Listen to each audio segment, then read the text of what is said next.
la aterradora vida del Chapo. Por eso se hizo narco. El niño campesino que se convirtió en uno de los hombres más ricos del mundo, héroe o villano, víctima de la sociedad o de su propia ambición. Un niño que, buscando una forma de sobrevivir, terminó convertido en el hombre más peligroso y buscado del mundo. Joaquín Guzmán Loera no tuvo una infancia como cualquier otro niño. Desde muy temprana edad tuvo que aprender a trabajar para poder apoyar a su familia. Guzmán Loera nació tan pobre que su cuna era una caja de tomates en un pueblo ubicado en la Sierra Sinaloense. Siendo el mayor de 7 hermanos, solo llegó hasta el tercer año de primaria, ya que su padre lo sacó de la escuela para enviarlo a trabajar en los campos de amapolas. Su padre, Emilio Guzmán Bustillos, era un campesino alcohólico y mujeriego dedicado a la siembra de opio. Solía golpear al Chapo y maltratar a sus hermanos, por lo que desde pequeño Joaquín vivió en medio de mucha violencia. No solo por parte de su padre, sino también de su abuela. Mi abuela me mandaba por una vaca, y si no la traía, con una baqueta para las vacas, me daba.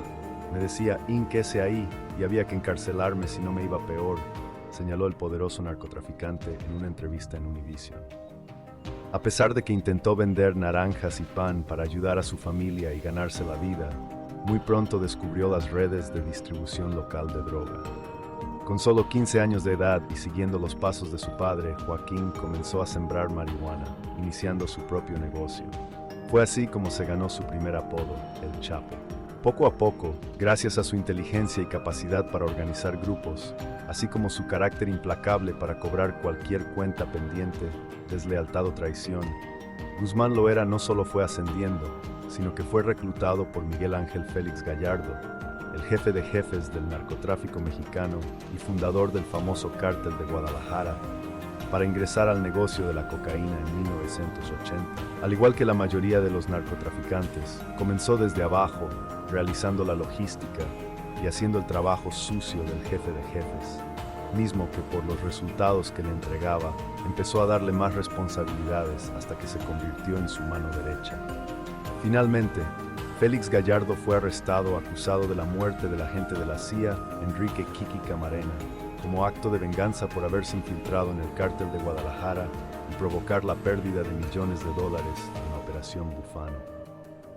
Con el arresto de Félix Gallardo en 1989, el Chapo fundó su propio cártel en Sinaloa, iniciando su brutal ascenso como rey de la droga al apoderarse de las rutas de su antiguo patrón y acabando con todos a su paso.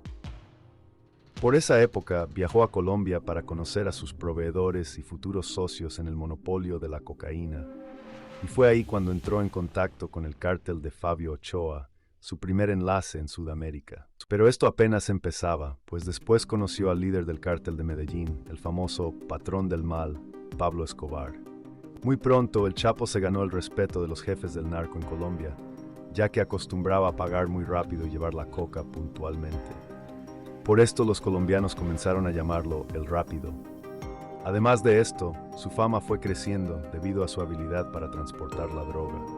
No solo utilizaba personas, aviones, lanchas, submarinos, trenes o latas de chiles, sino que cuando eso fallaba, utilizaba catapultas al estilo medieval. Por esto se ganó su siguiente y merecido título, el Señor de los Túneles. Hacia finales de los años 80, el Chapo había construido un narcotúnel de más de 90 metros que unía la frontera de Sonora, Agua Prieta y Arizona. Ese pasaje fue el primero de muchos usados por Guzmán Loera, ya que en los años siguientes fueron hallados media decena de túneles en California y Arizona, que se extendían cientos de metros y estaban equipados con plataformas hidráulicas y carros de carga eléctricos.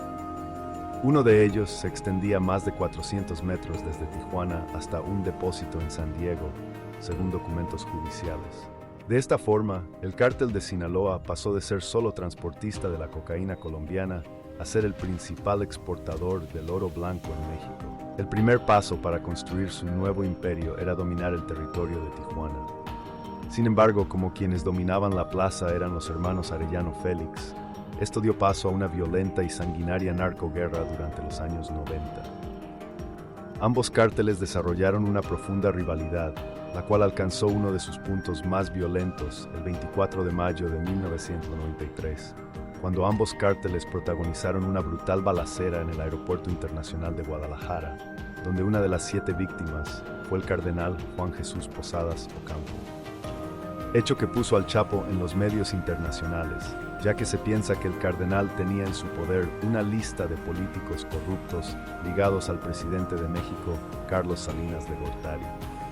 Tras varios intentos fallidos por parte de los hermanos Arellano Félix de asesinar al Chapo, incluso contratando sicarios del barrio Logan, el jefe del cártel de Sinaloa huyó a Guatemala, dando inicio a la primera búsqueda mundial del enemigo público número 1, título antes otorgado al gángster más famoso de Estados Unidos en 1930. Una vez en Guatemala, Guzmán Loera le pagó a un oficial guatemalteco más de $1 millón para que lo mantuviera en secreto, pero fue traicionado por el mismo oficial corrupto que lo denunció ante la DEA. Fue arrestado por primera vez y sentenciado a 20 años de prisión por conspiración, soborno y tráfico de drogas. Este no era el final del Chapo, todo lo contrario. Joaquín Guzmán se apoderó de uno de los penales de máxima seguridad en México. Mandaba a traer mujeres, hacía fiestas en la prisión y comenzó sus famosos escapes. Su leyenda creció aún más una vez que logró escapar de Puente Grande en enero de 2001, cuando Vicente Fox apenas tenía 50 días de estar en la presidencia, convirtiendo su hazaña en una burla hacia el gobierno.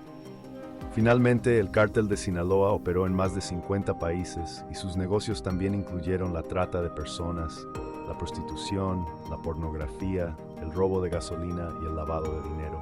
Pero volvió a ser detenido en 2014 a manos del ejército mexicano en Mazatlán, Sinaloa.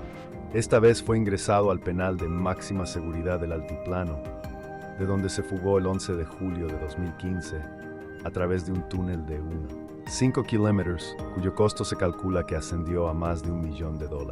El Chapo, conocido por sus famosos escapes de prisión, demostró una vez más su astucia e ingenio cuando se fugó del penal de máxima seguridad del Altiplano en julio de 2015. Pero lo que pocos saben es que su plan de escape fue meticulosamente planeado durante meses. El túnel subterráneo de 5 kilómetros de longitud que utilizó para evadir a las autoridades fue construido por un equipo de ingenieros especializados en excavaciones secretas.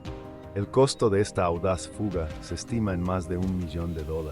El Chapo no escatimó en gastos para asegurar su libertad y proteger su imperio criminal. El túnel contaba con iluminación, ventilación y hasta un sistema de rieles para transportar la tierra excavada. Además, durante su tiempo en prisión, Guzmán Loera seguía dando órdenes desde detrás de las rejas. Tenía una red de cómplices tanto dentro como fuera del penal que le proporcionaban información valiosa y le ayudaban a continuar con sus operaciones criminales.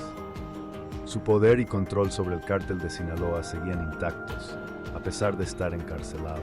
Sin embargo, su vida de lujos y comodidades llegó a su fin cuando fue recapturado en enero de 2016. Esta vez, las autoridades mexicanas se aseguraron de enviarlo a una prisión de máxima seguridad en Ciudad Juárez, donde se encuentra actualmente cumpliendo su condena. El Chapo, además de ser conocido por sus famosos escapes de prisión, también era reconocido por su habilidad para evadir a las autoridades mediante el uso de disfraces y alteraciones en su apariencia física. Durante su tiempo fugitivo solía cambiar constantemente su aspecto, utilizando pelucas, barbas postizas y hasta cirugías plásticas para evitar ser reconocido. Esta capacidad camaleónica le permitió moverse libremente por diferentes regiones de México y lograr establecer alianzas con otros cárteles. Además, el narcotraficante también se destacó por su impresionante colección de propiedades y bienes de lujo.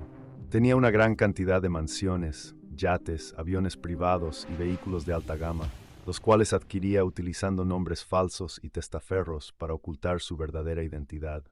Estas extravagancias eran símbolo de su poder y riqueza, pero también le permitían mantener un perfil bajo y pasar desapercibido ante la mirada de las autoridades. A pesar de su detención y encarcelamiento, el legado del Chapo continúa vigente en el mundo del narcotráfico. Aunque su organización ha enfrentado diversos golpes por parte de las autoridades, el cártel de Sinaloa sigue siendo uno de los más poderosos y violentos de México. La influencia del Chapo y su capacidad para eludir la justicia han dejado una huella imborrable en la historia del narcotráfico. Su historia es una muestra de cómo un hombre común puede convertirse en un personaje legendario y temido en el mundo del crimen organizado. La vida del Chapo es una historia de superación y violencia. Desde su infancia humilde hasta convertirse en uno de los narcotraficantes más poderosos del mundo, Joaquín Guzmán Loera demostró su astucia y ambición.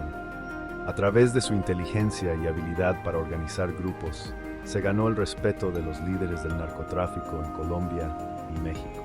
Su capacidad para evadir la justicia y su legado en el mundo del crimen organizado son evidencia de su influencia duradera. Aunque fue arrestado y encarcelado en varias ocasiones, el Cártel de Sinaloa sigue siendo una fuerza poderosa en el narcotráfico.